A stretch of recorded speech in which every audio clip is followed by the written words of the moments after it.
ನನ್ನವನು ಭಾಗ 73. ರಾಹುಲ್ ಮತ್ತು ಪರಿ ಒಬ್ಬರನ್ನೊಬ್ಬರು ಪುನಃ ತಬ್ಬಿಕೊಳ್ಳುತ್ತಾರೆ. ಪರಿ ಪದೇ ಪದೇ ಏನು ಅಂದುಕೊಂಡರೂ ಕೂಡ ರಾಹುಲ್ಗಿಂತ ಜಾಸ್ತಿ ಅವಳು ಅವನ ಜೊತೆ ಅಡಿಕ್ಟ್ ಆಗಿರುತ್ತಾಳೆ.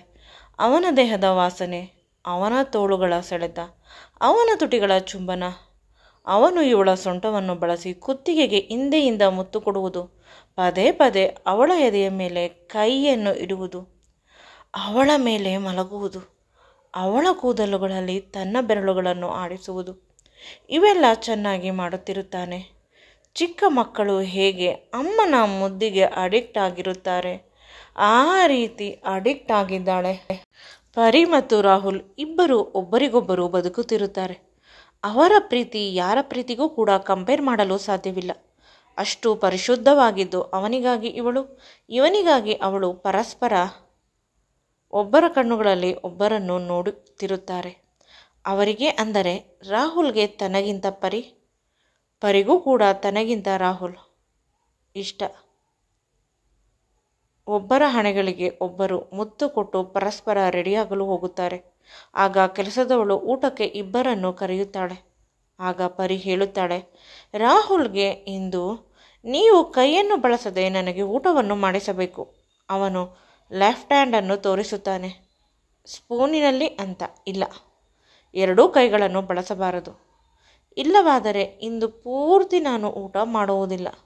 ನೋಡೋಣ ಹೇಗೆ ಮಾಡುತ್ತೀರಾ ಅಂತ ಪರಿ ಹೇಳಿದಾಗ ರಾಹುಲ್ ಸ್ವಲ್ಪ ಹೊತ್ತು ಯೋಚಿಸಿ ನಂತರ ನಾಚಿಕೆಯಿಂದ, ನೀನು ನನಗೆ ಎಷ್ಟು ಒಳ್ಳೆಯ ಹೆಂಡತಿ, ಪದೇ ಪದೇ ಎಷ್ಟು ಒಳ್ಳೆಯ ಅವಕಾಶವನ್ನು ಕೊಡುತ್ತೀಯ ಅಂತ ರಾಹುಲ್ ಹೇಳುತ್ತಾನೆ.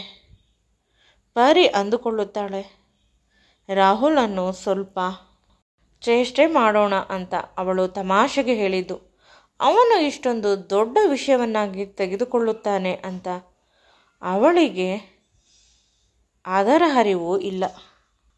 ಅಷ್ಟರಲ್ಲಿ ಕೆಲಸದವರು ಇಬ್ಬರೂ ಬಂದು, ನಾವು ಹೊರಗಡೆ ತರಕಾರಿ ತರಲು ಹೋಗುತ್ತೇವೆ, ನಮ್ಮ ಬಳಿ ಒಂದು ಕೀ ಇದೆ, ನೀವು ಬೇಕಾದರೆ ಬೀಗ ಮಾಡಿಕೊಂಡು ಹೋಗಿ ಅಂತ ರಾಹುಲ್ ಪರಿಗೆ ಹೇಳುತ್ತಾರೆ.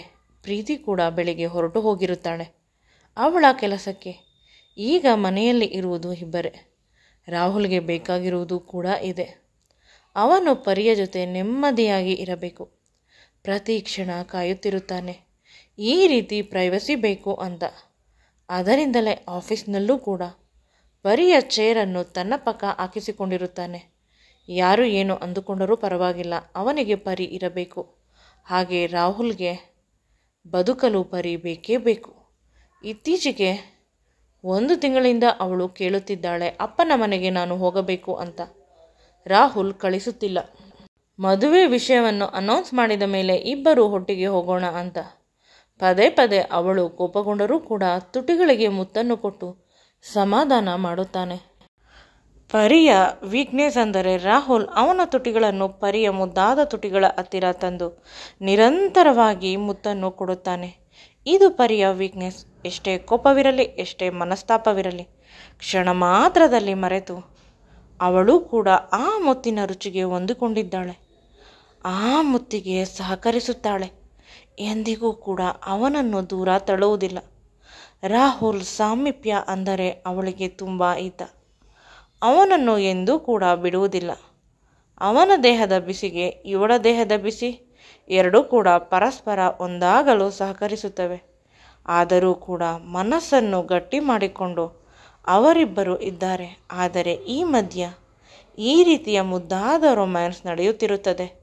ಅವನಿಗೆ ಬೇಜಾರಾದಾಗಲೆಲ್ಲ ಪರಿಯ ತುಟಿಗಳಿಂದ ಮುತ್ತು ಬೇಕು. ಒಮ್ಮೊಮ್ಮೆ ತನ್ನ ಚೇಂಬರ್ನಲ್ಲೇ ಇರುವ ಡಿಲಕ್ಸ್ ರೂಮಿಗೆ ಅವಳನ್ನು ಕರೆದುಕೊಂಡು ಹೋಗಿ ತುಂಬ ಸಮಯದವರೆಗೆ ಮುತ್ತನ್ನು ಕೊಡುತ್ತಿರುತ್ತಾನೆ. ಯಾವಾಗ ಅವಳ ದೇಹದ ಕಣಕಣದಲ್ಲಿ ನಾನು ಜೀವಿಸುವೆ ಅಂತ ಅವನು ಪರದಾಡುತ್ತಿದ್ದಾನೆ. ಆ ಕ್ಷಣಕ್ಕಾಗಿ ಒಂದು ಸಮಾಧಾನವೆಂದರೆ ಅವಳನ್ನು ಮದುವೆ ಆಗಿರುವುದರಿಂದ ಸಂಪೂರ್ಣವಾಗಿ ಅವಳು ಇವನವಳು.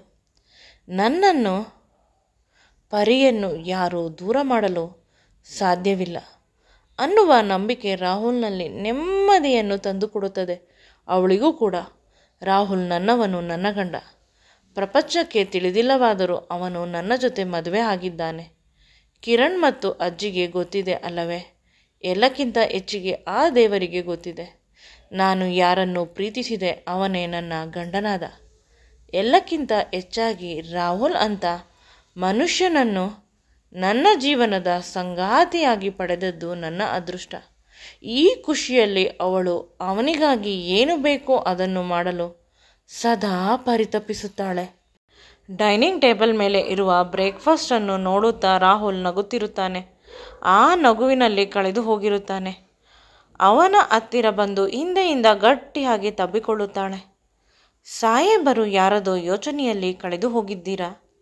ನಾನು ನಿಮ್ಮ ಎದುರಿಗೆ ಇರಬೇಕಾದರೂ ಏನು ಸಮಾಚಾರ? ನನ್ನಿಂದ ದೂರ ಹೋಗುವ ಯೋಚನೆ ಇದೆಯೇ, ಅಥವಾ ನನಗಿಂತ ಸುಂದರವಾಗಿರುವ ಹುಡುಗಿ ಸಿಕ್ಕಿದ್ದಾಳ ಅಂತ ಪರಿ ಹೇಳಿದಾಗ ಅವಳನ್ನು ನೋಡುತ್ತಾ ಇದೇ ಮಾತನ್ನು ನಾನು ನಿನಗೆ ಹೇಳುತ್ತೇನೆ, ಉತ್ತರ ಕೊಡು ಅಂತ ಕೇಳುತ್ತಾನೆ. ಆಗ ಅವಳಿಗೆ ಜ್ಞಾನೋದಯವಾಗಿ ಮಾತನ್ನು ಬದಲಾಯಿಸುತ್ತಾಳೆ. ಯಾಕೆ ಮೇಡಮ್, ಮಾತು ಬದಲಾಯಿಸುತ್ತೀರಾ? ಉತ್ತರ ಕೊಡಿ. ಇಲ್ಲ, ನಾನು ಮೊದಲು ಹೇಳಿದ್ದು, ನನಗೆ ಉತ್ತರ ಕೊಡಿ ಅಂತ ಹೇಳುತ್ತಾಳೆ. ನಿನಗೆ ಗೊತ್ತು, ನಾವಿಬ್ಬರು ಪರಸ್ಪರ ಒಬ್ಬರಿಗೆ ಒಬ್ಬರು ಹುಟ್ಟಿರುವುದು. ಅಂದ ಮೇಲೆ ನೀನು ನನ್ನನ್ನು ಬಿಟ್ಟು ಹೋಗುವುದು, ನಾನು ನಿನ್ನನ್ನು ಬಿಟ್ಟು ಹೋಗುವುದು. ಈ ಮಾತನ್ನು ಪದೇ ಪದೇ ಹೇಳಬೇಡ. ಕನಸಿನಲ್ಲೂ ಕೂಡ ನಾನು ನಿನ್ನನ್ನು ಎಂದು ಬಿಟ್ಟು ಹೋಗುವುದಿಲ್ಲ. ಇನ್ನೊಂದು ಹುಡುಗಿಯ ಕಡೆ ಕಣ್ಣೆತ್ತೂ ಕೂಡ ನೋಡುವುದಿಲ್ಲ. ನೀನು ನನ್ನ ಹೆಂಡತಿ, ನನ್ನ ಪ್ರೇಯಸಿ, ನನ್ನ ಹುಡುಗಿ ಮಾತ್ರವಲ್ಲ, ನನ್ನ ಪ್ರಪಂಚ, ನನ್ನ ಸುಂದರವಾದ ಪ್ರಪಂಚ.